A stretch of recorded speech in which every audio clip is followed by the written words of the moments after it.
Alright, you guys, welcome to the channel once more. Hope all is well. You know, it's the weekend, it's just getting started, right? But there's an investigation going on with the Los Angeles Homeless Services Authority. A lot of shadiness going on, right? And if you trust a politician, you're an idiot. Just like if you lost your job behind the Charlie Kirk situation, you're also an idiot. Nobody wants to hear your political warfare on social media, and then you get busted by your job, HR, and they're like, we're gonna can you. Just keep that shit to yourself. Nobody wants to hear it. Anyway, let's check out the video and see what happened with the LA Homeless Authority. $300 million in funding for the Los Angeles Homeless Services Authority was pulled earlier this year due to systematic failures. And now it's been revealed that the LA County has commissioned an investigation into whistleblower claims against the former head of LAHSA. Two former employees claim Felicia Adams Kellum allegedly engaged in misconduct by hiring unqualified friends for high-paying jobs. Yeah, she got her homegirl a job that didn't finish high school, has 3-4 kids, etc. Yeah, we know. This shit happens all the time. Politicians are dirty. And withheld accurate data on Mayor Bass's Inside Safe program. Nick Gerda is a Watchdog correspondent at LAS, which obtained the two whistleblower claim letters. Thank you so much for being with us this morning. You a watchdog and you have the nerve to show your face on media? What's wrong with you, man? Great to be here. Thanks for having me. So, this organization's accused of paying out these employees to settle the claims before they were made public. Dirty. They did the payouts before they even went to trial. Yeah. What pushed, you think, LAHSA attorneys to actually go ahead and release these letters? Yeah, I can tell you exactly how. It was really only through us fighting and pushing back against their unlawful withholding of these documents. I first got a sort of a hint that these documents existed back in March when there was this very brief mention of their existence. These were, very serious allegations of wrongdoing. But it just said that these documents existed and kind of deep in an meeting agenda. And so I cited the law, which requires immediate, for very quick release of these documents, these allegations. And the agency and their county counsel, Dan Kim, repeatedly refused to release it at all. We kept pushing for weeks, pointing to the law, and eventually we ran a couple of news articles about them. This is taxpayers' money that they're dealing with. And they don't really seem to care. That's why I say these politicians ain't worth the damn. Just like most police officers ain't worth the damn. The average person in general ain't worth the damn. Just remember that. The withholding of these whistleblower retaliation claims, and that ultimately led to this agency releasing heavily redacted versions that had some of the allegations in them and some withheld. We published again because the redactions, according to an attorney, were unlawful, and eventually they released unredacted versions. And we know now that the county investigators who these allegations were supposed to be reported to, required to be reported to, did not receive them, and they did not know about this until our article in May, bringing these allegations to light. And it's after that article that they launched an investigation that's now about 4 months and counting, and we're awaiting to see what comes of it. Yeah, it's gonna be another 4 months, and it's gonna be swept under the rug completely, and then everybody just walks away and forgets about it. Yeah, this is also pretty messy. Okay, Yeah. so one of the allegations that Adams Kellum is that she asked a top IT official to delete 2 emails that Mayor Karen Bass had sent from her personal. IT ain't worth the damn either.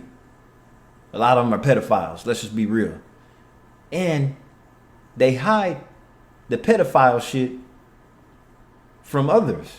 Meaning they know who's looking at what. They know which city employees, the IT address and everything. They know what people are looking at.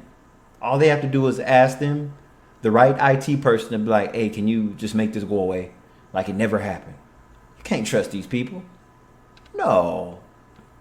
Email. Has LAist reached out to the mayor's office, and if so, what are you hearing from them?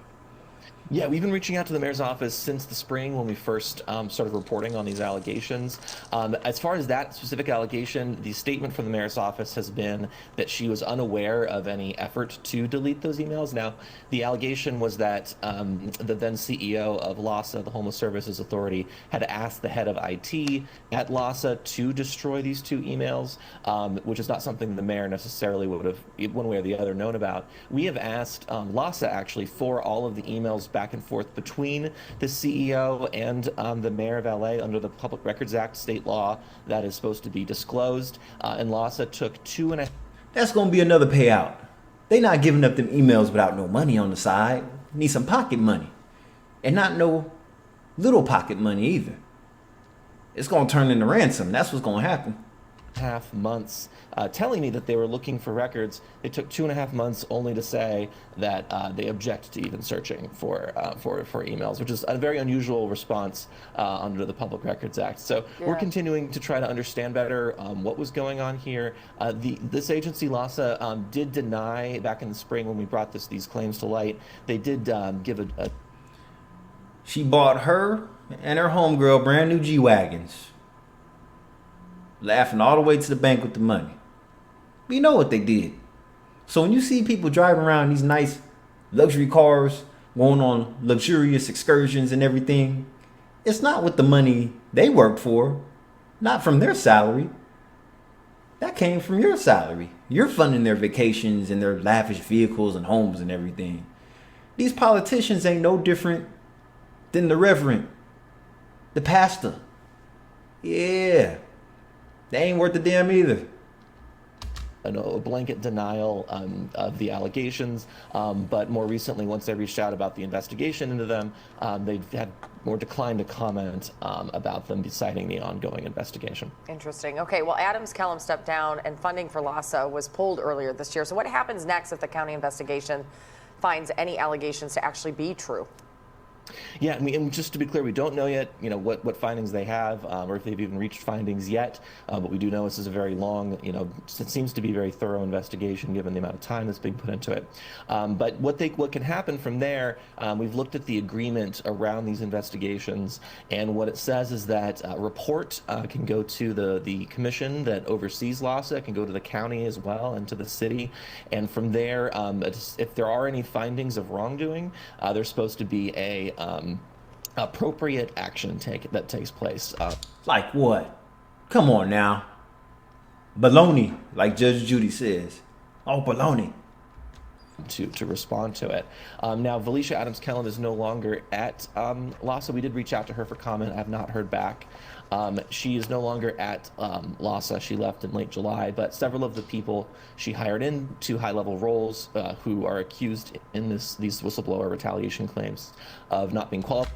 Hush, hush money. So that's what the women do with the money. They go out, get their luxury cars, go on luxury vacations, and then the guys, they burn off the rest of the money, RV, boats, strip clubs, and everything else, escorts, golf, when they go golfing and bring the escorts along and everything in the hotels. Where do you think the money's coming from? That's our money. Qualified for their jobs, and in some cases of accusations of wrongdoing. Some of them are still in their positions at LAHSA. We have reached out to them for comment through the spokesperson for LAHSA and did not. Wasting your time, dude. Find you a real job. Anyways, it's Kylie Bale. Hope you enjoyed this. This is comedy to me. Politicians are comedy to me because they run their mouths more than they take action. And like I said, if you have your heart set in the politicians and you're fighting and arguing with your neighbors, you're an idiot. See you in the next video. Bye.